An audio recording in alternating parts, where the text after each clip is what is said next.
Welcome. Good morning. Good morning. It is, as my friend Ashman pointed out, Sunday of the Dead. Because we all feel like we're dying right now.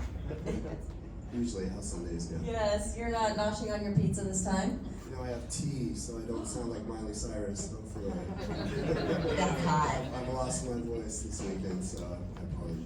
Yeah, mine was rough earlier, but I think I can do it for a little longer. Anyway, welcome back. It's been at least 4 days since I've seen you guys on stage. Oh God, really? We're on the road here. The Pet Cemetery tour, right? Right? All the greatest hits. Minus one. It's I unfortunate, know. right? But he's with us in spirit. Pascal is always with us in spirit. Always. Right? That's his jam. He's hovering over us. Yep. Last time I opened this up by speaking about your acting journey. I want to continue that conversation a little bit and talk more about Pet Cemetery to begin, or maybe not. I would love to know, what are you most recognized for? You are probably not recognized at all, sir. I am not recognized at all. For Pet Cemetery, at least. People never know that you're Zelda. People never know that I'm Zelda. They'll walk by the table and look at me like this, and they don't know that it was me, that it was a guy who did Zelda. So You can. I think it's the face of recognition. They walk by and they're like, it is, but it isn't. But wait, like they're processing it. It's really fun. So it's a fun thing to watch actually happening. I just saw that because I got your picture this morning, right? Yeah. And then I went to talk to someone who was like, catty corner from you. And he's like, who's that? I said, it's him. And he's like, and he did that. And you looked over, and I'm like, it is. Yeah. It was 30-something years ago, but it is. Yeah, I don't know what to do. I don't have to put a present picture of my face on and like morph it into Zelda. I don't know what You gotta to do. come That in would be makeup. fun. You gotta come in makeup. You get a lot of fun. Oh yes. Yeah. 20 hours later. Exactly. Oh, right. Right. But you mentioned in Vegas that you have done theater, a fair amount of theater. That's right. Do you ever get recognized for any of that stuff, or are you Only in my pretty own, honest? only in my own town. I live in a small town in Pennsylvania, and I worked at a theater there for around 25 years, acting and stuff, and directing too, and some writing. So I'm a big man there, but nobody else knows me anywhere else. Only as Zelda, honestly. Yep. It's a good one to have, though. It is good. Yeah. It is good. Yep. It's lovely. Come to a lot of horror cons, so I think the horror credits, Pet Cemetery and Wes Craven's New Nightmare. It's funny to see people will come with family, or they'll drag a friend along who isn't necessarily die-hard horror, and you can tell, one person might be like, oh, that's cool, but oh my god, this one, and then it'll be the opposite for somebody else. Like the horror fans, definitely Pet Cemetery and New Nightmare. Excuse me. But then like the friends or the mom or this or that, like I think Kindergarten Cop is a big one, and Full House. But it's random. Sometimes there's like deep cuts too. Those seem to be the major ones. We talked about this in India like a long time ago, but my favorite of yours is that John Ritter movie you did. That movie, because I love the movie of the week, right? And I was like, that was a good one. And you were like a teenager, so you were like not grown, but no longer a child. It's a little hard for me to watch. I'm definitely in my awkward phase. No. It's a little cringy. He was a very handsome young man, just like he's a very handsome grown man now. But it was a great performance. Yeah. That's fun. I did not know you worked with John Ritter. I loved him. Right? I did a couple things with him. That's great. Skin Deep. Ever see that? Yeah, with him.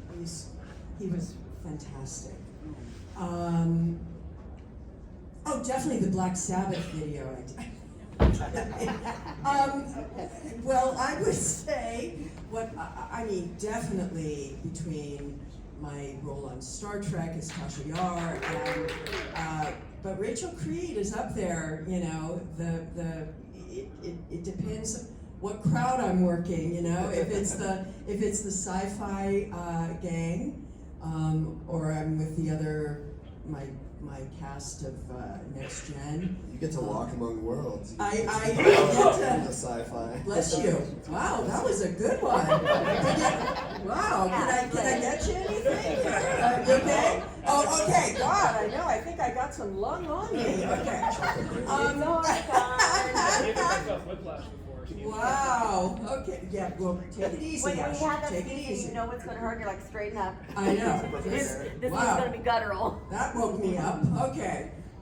Yeah. So really, yeah. Tasha Yar and Rachel Creed are my two sides of the same coin. Do you ever? Am I the only Dolly Dearest one that's just Oh. like, oh my God? Am I the only I one? know. That's such an underrated film. There, well, okay. I had photos. I saw some photos, man.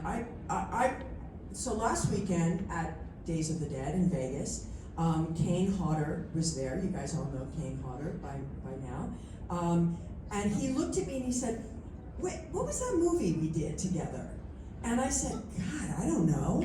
What was it called?" He goes, I said, "You don't know the name of it?" He goes, "I don't know." He says, "Was my butt sticking out? Was I naked?" And I said, "I don't think so." I think I would have remembered that. This is just a dream. I said, "Was that wishful thinking on your part or what?" Anyway, it was this movie called Born that we did, and oh my God, I mean, I saw pictures out here that I have never seen from movies. I thank God the names were written on the back because I didn't remember the scene or the movie. Like, I saw shots of me. I couldn't tell you if I did that movie or that scene if my life depended on it. Wow. So that's kind of crazy. Is that like such a surreal experience? Like, you clearly did it, but you have zero recollection of doing it. Very surreal. Yeah. It's like Very finding blackout surreal. videos on your phone. Like if it yeah, I mean, if it remember wasn't, that. if the photo wasn't there, yeah. And there's some things I wish I didn't look at. Oh my gosh. But like my head was severed and sitting on the floor in this one movie, and I went, I did not shoot that. He said, "Yeah, you did." Wow. At least Oh, got the head really? blasted for it. You seem to remember that. Yeah, I don't know. Does this ever happen to you guys? It happens to me up here a lot, and it used to happen when I was doing musical theater. I get like performance amnesia. I get off stage, and I have no idea what just happened.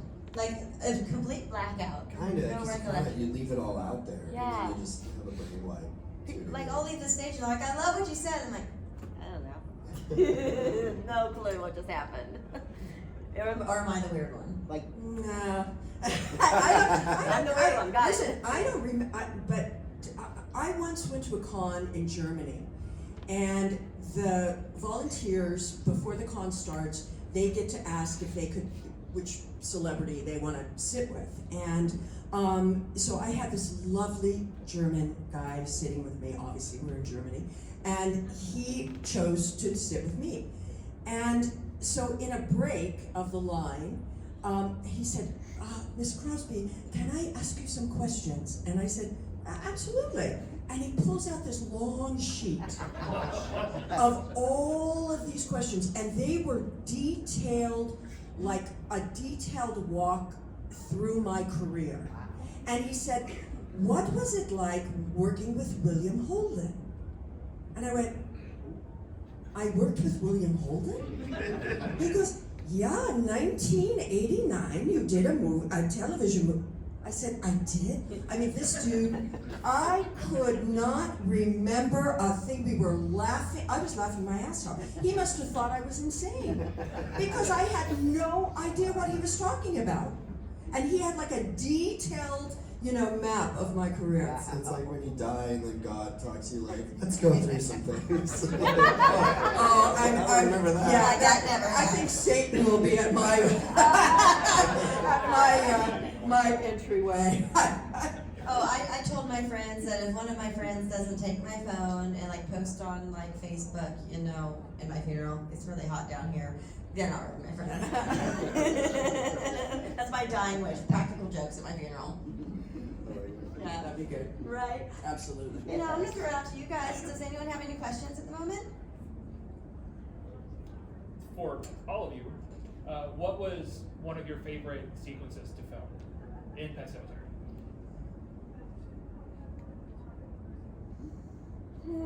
already. Right. Again with the Was I in that performance movie? amnesia. It's hard for you. Yeah, I don't remember much at all from it. I would imagine the truck sequence. I've seen the most pictures from behind the scenes of that, I think, like home movies and stuff. And it seemed like quite a to-do to have the truck, and there was a large mirror in the road. I'm not even sure how they were using it. I think it was to distort it and make it look very, like, a lot closer than it was. Yeah, I would imagine that was a big day. Do you have any memory of Frank White at all? Very, very little. My parents said I loved him, that he was like grandpa, that we would play all the time, and we just got along great. And I always thought that would just be so cool. It's a shame the timing wasn't better for conventions and doing reunions like this when he was still around, because I'm sure he would have loved this. He would have been leading the gang. Yeah, the stories he would be able to share. You know, he shared such great stories with us on set. God, I loved the family sequences in the Creed house where, you know, Church is running around and I'm feeding the baby and I'm walking around with little baby Miko in my arms, and I know, and Ellie's running and Lewis is doing stuff. You know, the house was so beautiful. It was just this beautiful Maine yellow house, and it just had this just great, the writing was great, and it had this joyful spirit to it, which was why when it turns, it's so devastating, you know, because you see this lovely, beautiful family just getting go, and everything Rachel wore, Rachel Creed, you know, her look, her style, her vibe. I just, you know, love that the beginnings of that movie. It was so beautiful in Maine. The sky was so blue. And the air was so sweet, and just everything was so. I had never been to Maine before, and you know, we were away from Hollywood. Nobody bothered us. You know, we could do what we wanted. You know, we didn't have a bunch of executives breathing down our neck, and you know, we were like let's put on it. Let's do a movie. You know, Stephen was there, Stephen King, and he was like just totally behind everything. Gave us the go ahead, the green light, take it, it's yours now. And so, you know, there was just a real essence of joy.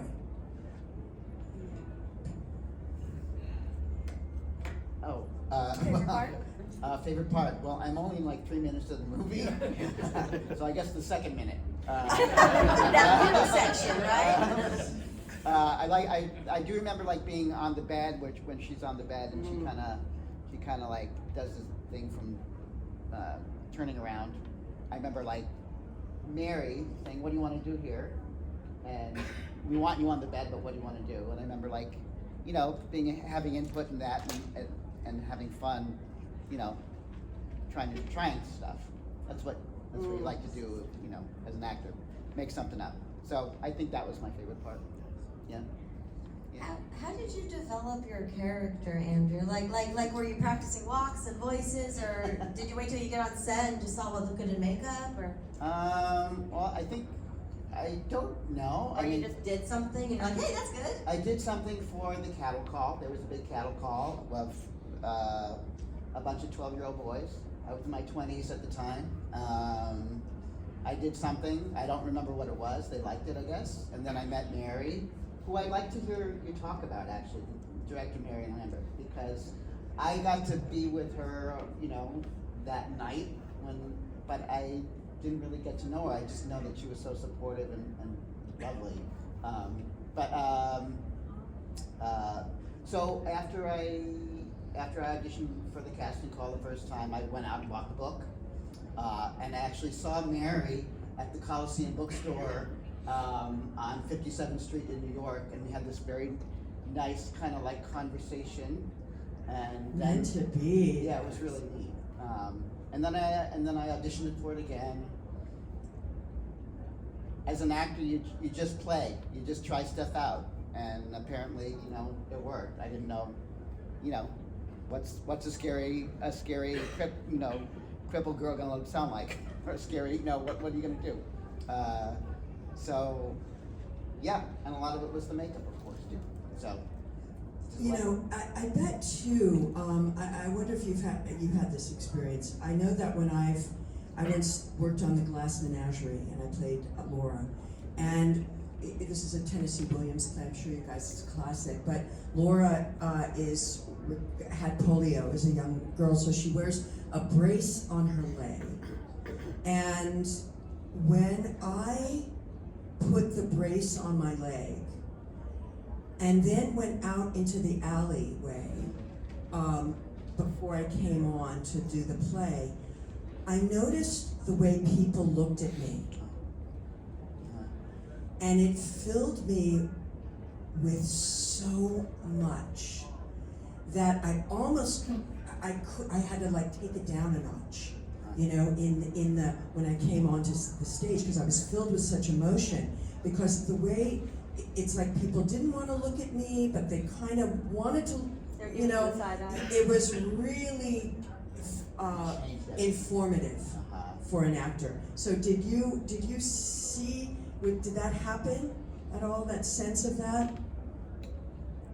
I don't think I was aware enough to, you know what I mean? There's probably a lot of crew members too, and people on set that saw you going through the process, so it wasn't like Well, not in interacting. When you walked on the set, you probably then were in full-on gear. Zelda mode. And I'm sure people went like, Honestly, I don't remember. yeah. I have no recollection. I just remember people being very supportive. Performance amnesia. Yeah, exactly. Well, Yeah, you no. know, when I got made up for the end with the eyeball oozing out, I was in the trailer. No one was with me except the Andersons, Lance and David Anderson, and John, right? John was the other makeup artist. And they were doing this, and it took at least 4.5 hours. And then I'm in, you know, bloodied stockings and ripped clothes, dirt under my fingernail. I mean, it was a full-on thing. And I've only got one eye that I can see out of, so they walk me to the set and to show Mary, the director. Mary's reaction was like, oh God, oh God, oh God. And she would call me Nisi. That was her, she said Nisi. And she's from Arkansas, so she's just this little petite girl. And she goes, oh Nisi, oh God, oh Nisi, I can't even look at you. I can't even look at you like that. And I said, well, Mary, you're gonna have to direct the movie, okay? So, you know, you gotta look at me. And she goes, oh God, it's horrifying. I hate seeing you like this. I said, it's just a movie. That's the best reaction you can hope for. I mean, exactly, exactly. Or the Andersons like, you're welcome. Yeah, for sure, for sure. How about your kissing scene? About your kissing scene with Lewis at the end. How do you make it through that without laughing? How did he make it through How did that? I make it through without laughing? I mean, you know, we did the scene, pretty much Mary shot in sequence. And that was purposely to get, to entrust Miko to all of us and to ease the way for him. I was a method actor and I had very high So by the time, you know, Miko's got the scalpel and he's, you know, come back to kill his mama, you know, he's like, oh, let's play, what are we gonna do today? You know, he loved us, he was safe, he felt it was easy, it was It was fun. comfortable. It wasn't like a new, strange environment that I would Strange people. I mean, do strange things. That's a lot to ask for a 3-year-old, you know, to do. So you had to gain, you know, Mary had to gain the trust. And she was so clever in that. She also took a big chance by hiring Miko to do the part, because usually you work with twins. You know, Ellie they were the Burdall twins. So, because you can only work so often. But Mary said, you know what? I like this guy so much, this baby's so right, that I'm willing to,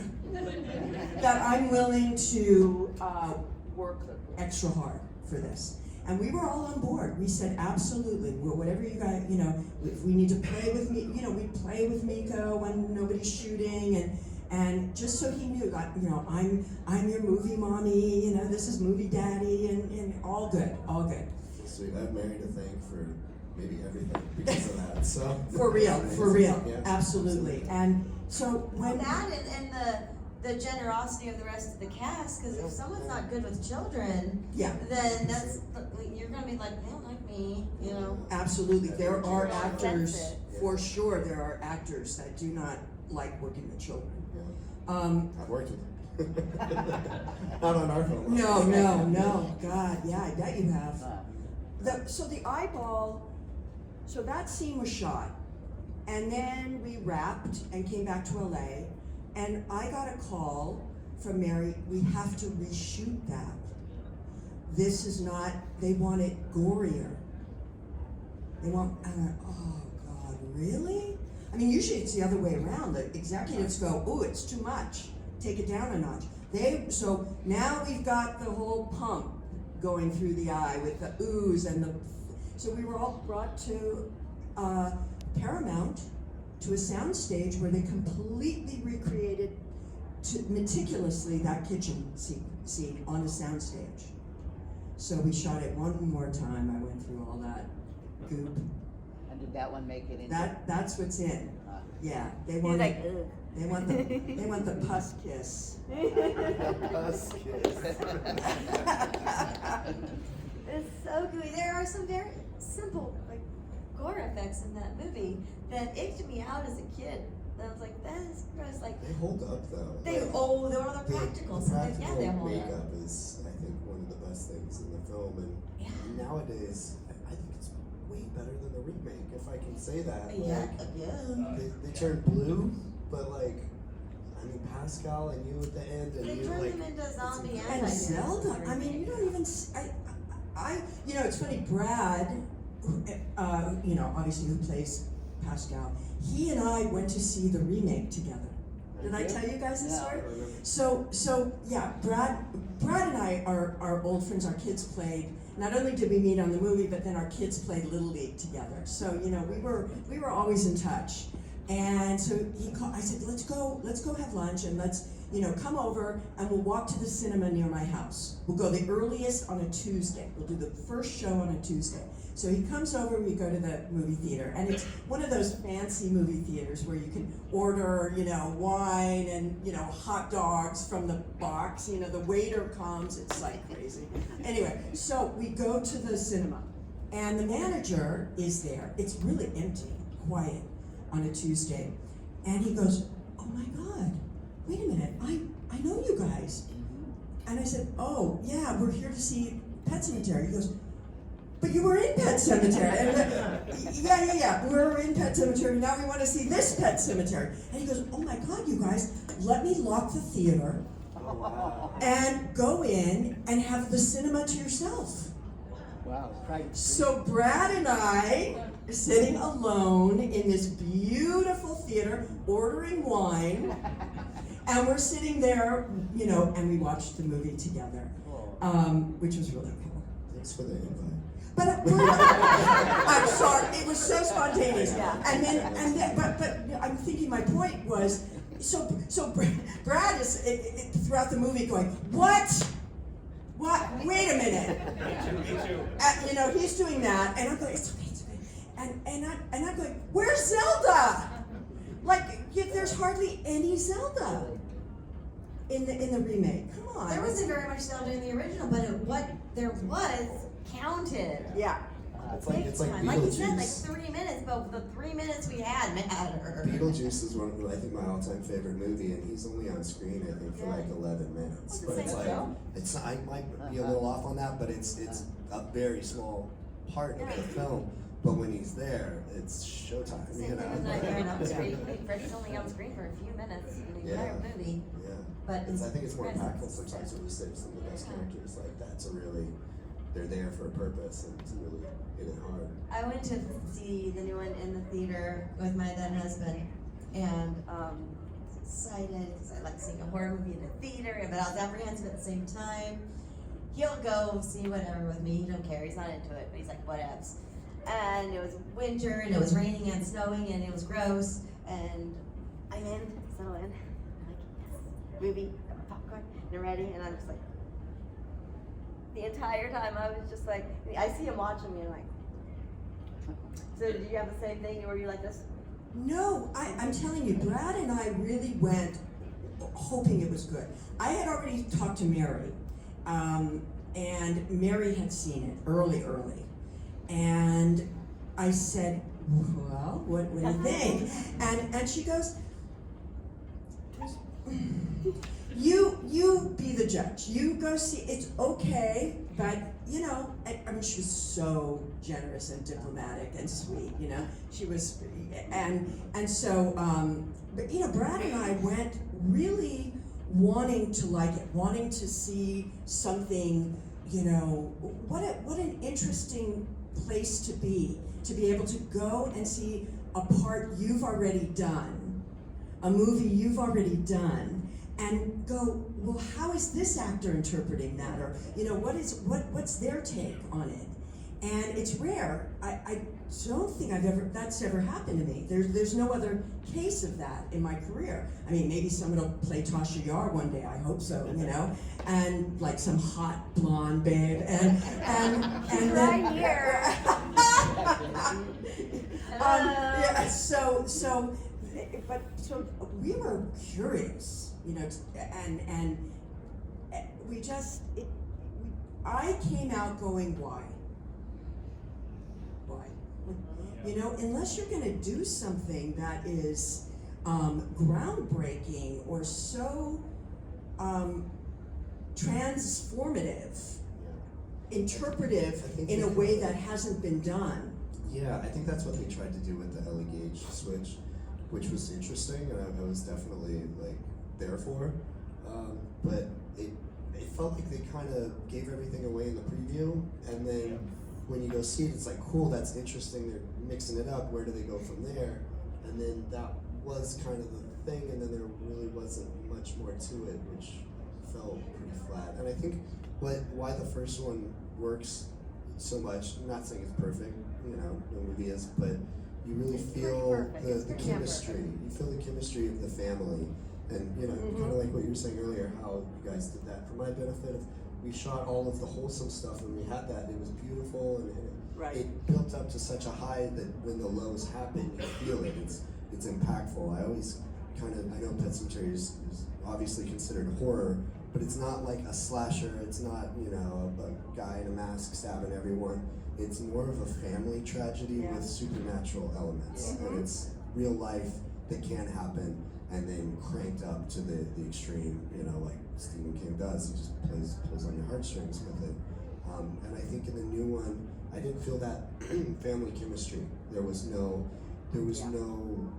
sense of loss and pain as an audience member when things happened to them. Right. And it was interesting, like, oh wow, okay, that happened, but okay, now what? I was curious, but I didn't hurt. I didn't feel that sense of loss. And I think, you know, when I left the theater, I was optimistic. I was like, okay, it wasn't what I thought. It was cool. I'm stoked they did it. But what the barometer for me was I didn't think about it again the next day. A good movie kind of sticks in your brain and crawls around, and you think, oh yeah, that. And it was the very next day, and I was already like, so wait, what was the reason that? Because they changed the one. How did that connect with the? It left so quickly. I think maybe that's why. For all of you, what was your favorite souvenir you were able to keep from the film? Oh. Okay. I kept a lot of the clothes, but that's not my favorite. So at the end of filming, the studio, as a wrap present, gave us all a stuffed toy cat church. And I still have mine. I still have mine. And then Mary, the director, gave me a kitten church, a real kitten. Oh. Yeah, and I was, you know, dying. Was it from a litter of it was of the from, film cats? yes. Really?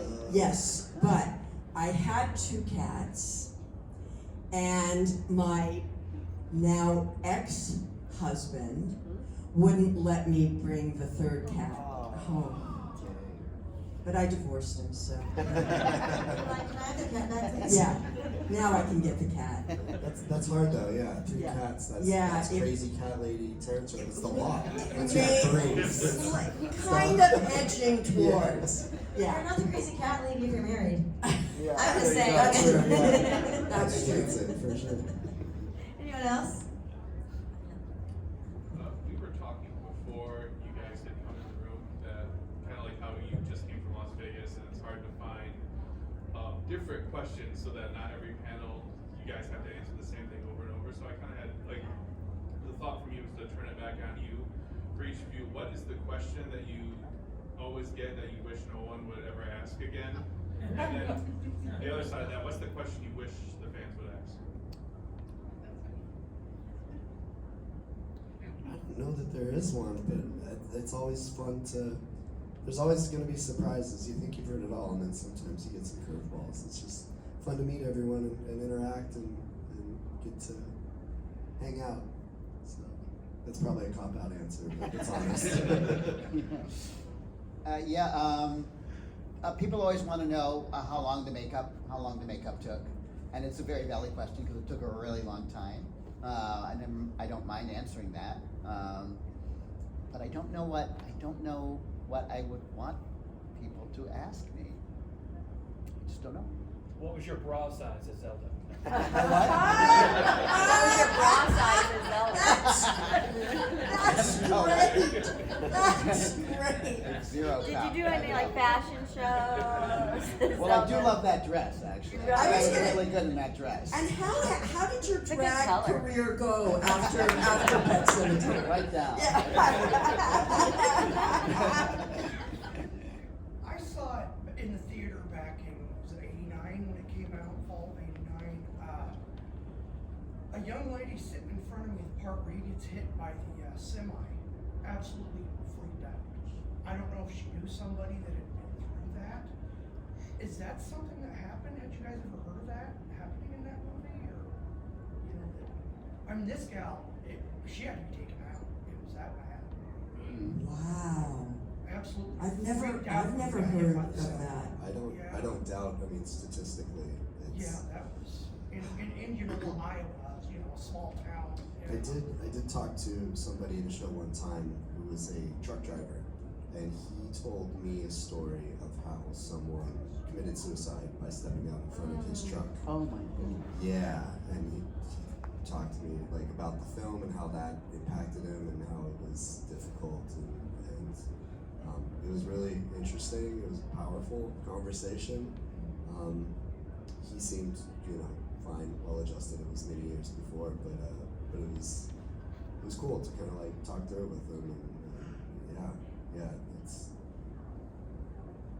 And it's part of life, It happens. I mean, that, is a testament to the power of the filmmaker, And again, my hat's off to Mary for setting that shot up in that way.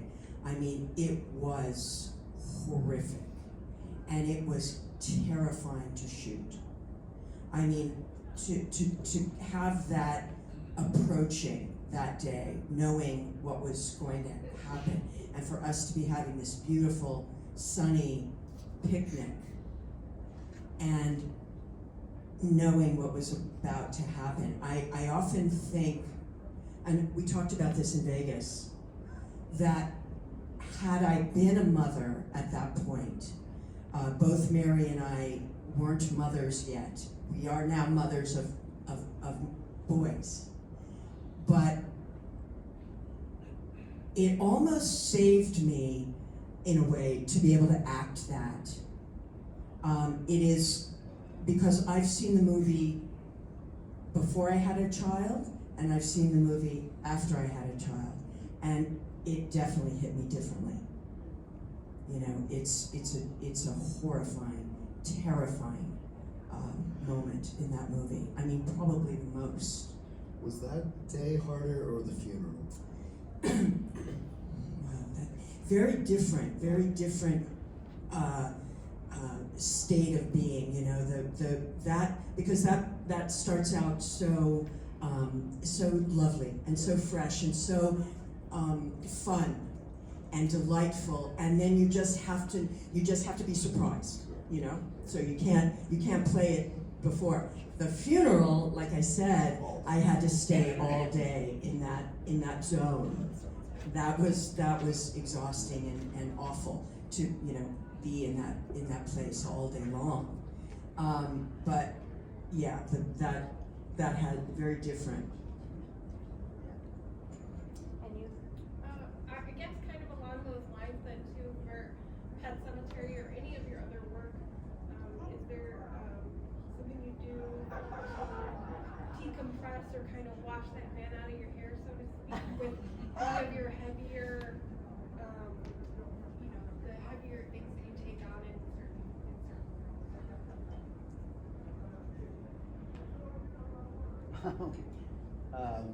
Well, Zelda was a long time ago.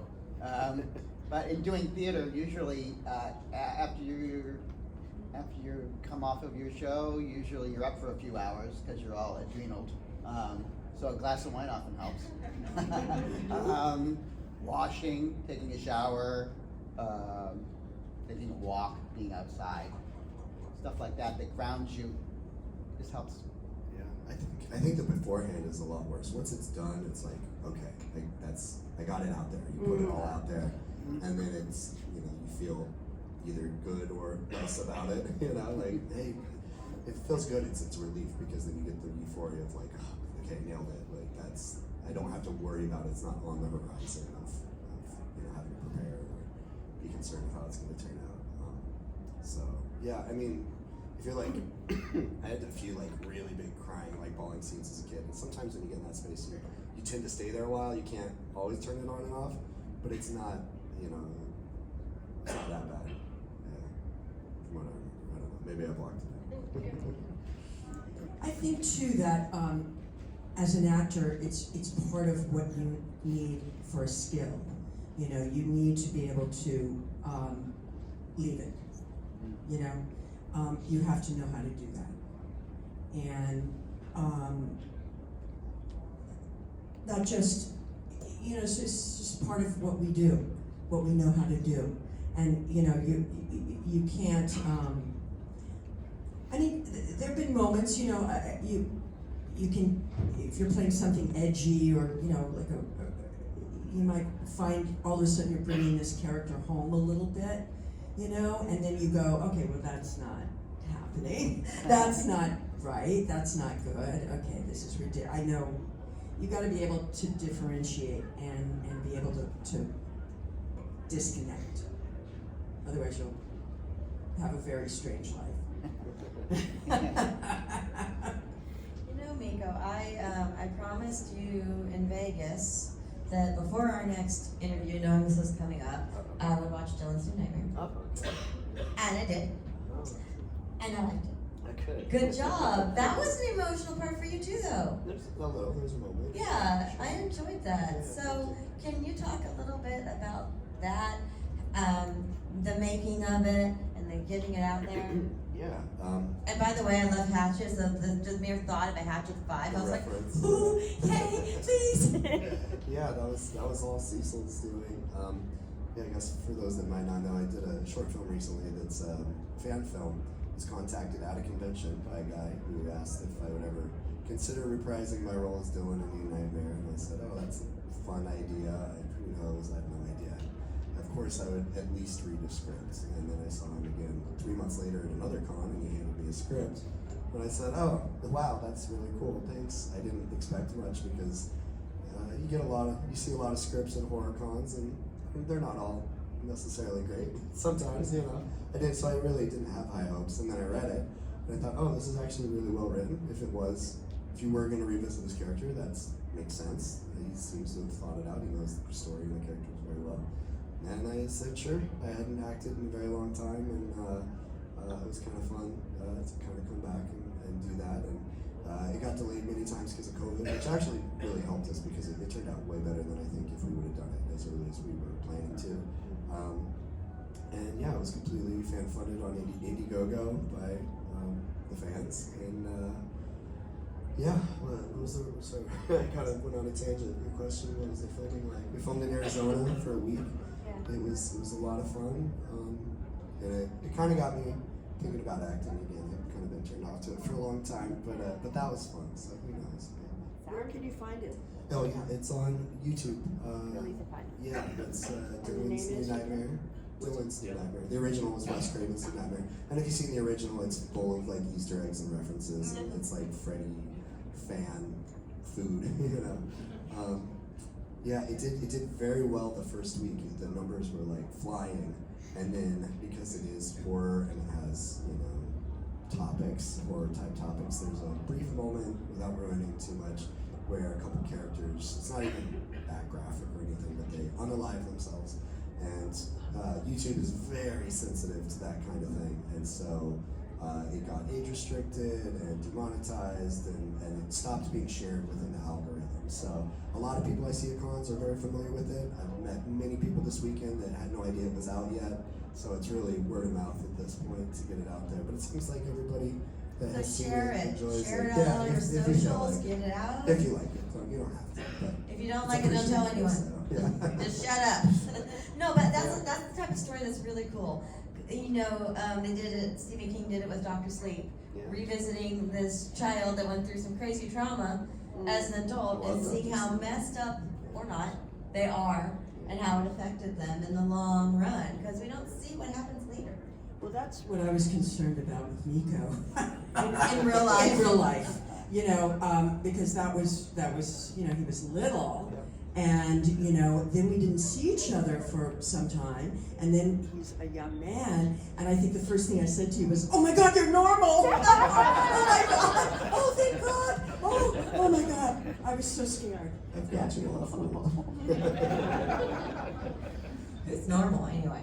What's that mean? Right? Thank you. Anyone else? Well, real quick, to go to your point about comparing the original to the remake, Mayor Lambert's, I mean, a master storyteller. So I think that has a lot to do with the flaws in the remake too. But my question is about New Nightmare, because I love that movie so much, you know. And I'm just wondering, do you have memories at all of filming the climax, you know, in the Hell cavern? set? Yeah. Yeah, that set was so cool. It was a playground. I remember just running through it. There was times where it wasn't set up. They were filming in that area. We could go.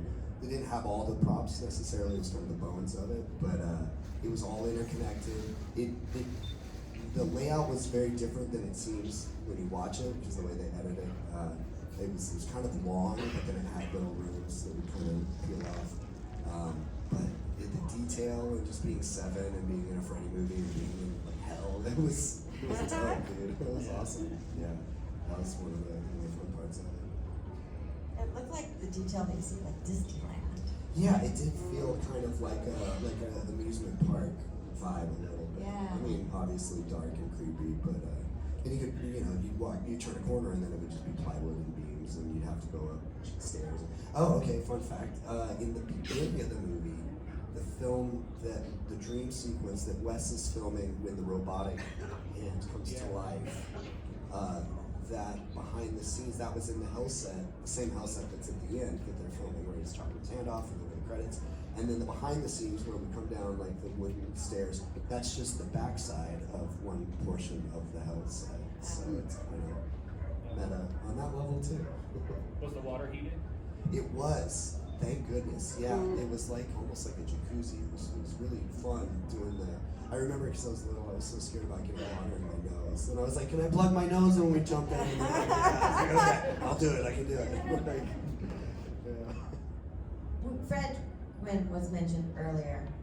Can you share, maybe not you, any specific special memories you had working with him, talking with him, even like after Pet Sematary, if you guys kept in touch? Well, I was, fortunate enough to arrive in Maine 2 weeks before we started shooting, and Dale Midkiff and Fred and Mary and Stephen King and I sat around a conference table in a room and just talked about the script, about the story, about what we were after, who were these people, how did this happen, what is the essence really of this story. And so it was just a wonderful chance to connect, get to know each other for the first time, and establish this trust and these relationships. And Fred just began to embody Judd Crandall. He just began to get the voice, the laconic movements, a Maine accent is so specific and very difficult to get right. And he just, you just saw it happen before your eyes. And he raised the bar so high that it just brought all of us, up. His acting was so good that we said, okay, we got to bring our A game here, There's no, and not that, and that was always our intention, but it was like, when you work with good actors, it makes you a better actor. So that was tremendous. He would have us over for dinner at times. He and his wife Debbie, they rented this, we all had our houses individually, and she would love to cook, and we would have some cocktails, and he also wrote children's books. So I have one of his treasures, yeah, his children's book. And there's a name for what he did. He would like I forget the word. They're like puns. They're like yeah, they're like exactly. The drawing would match. Exactly so. Say for instance the expression pigeon-toed. He would have a pigeon, with a big toe, and he would do the illustrations. And it's there's literal. It's like you would play with the English language, yes. different sayings, and then would and there's a do word, the drawings as literal. I forget the word for that, but he just signed a book for us, and he's just a very, very special human being, and brave and honest and grounded, and really had such a career. Anyone else want to contribute? I don't think I met Fred. Was he? I have a question for you because I feel like I did meet him, but I don't know if I made it up since. Right. So was he there at the very end of the shooting? Because that's when I was there, the last couple of days. So I feel like I have a memory of seeing a very tall man and shaking his hand, but I don't know if that's true.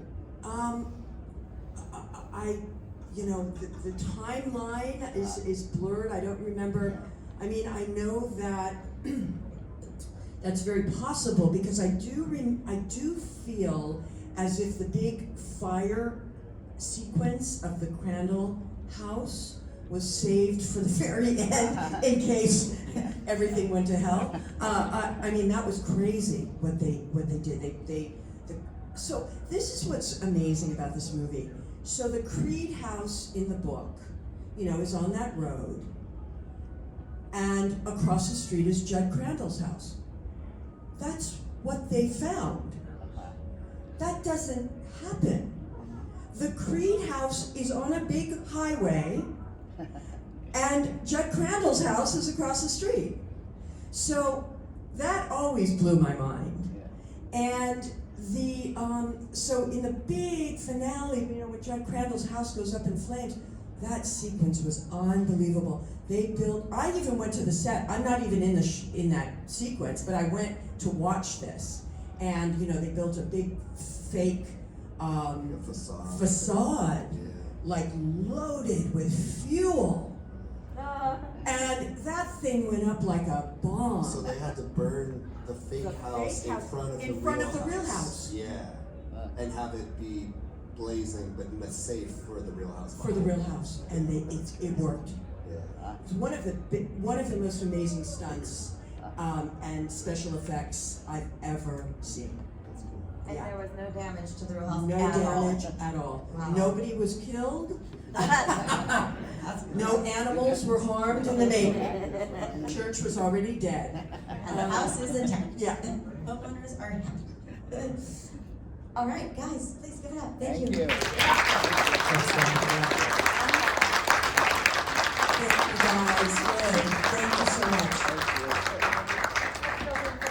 Take a photo. Photo time. Where do we go? Let's go down. Go down? Okay. Because the lights, I just look like a stoplight in front of those red lights. Oh, there. We lost her on the way down. Go. 1, 2, 3. Oh, right over here. Oh, sorry. 1, 2, 3. Thank you. Chin check. Everyone has one chin, right? Chin. Yes. Thank you. Summer. Thank you, Summer. sweetie. Thank you. Yep, thanks. Thank you.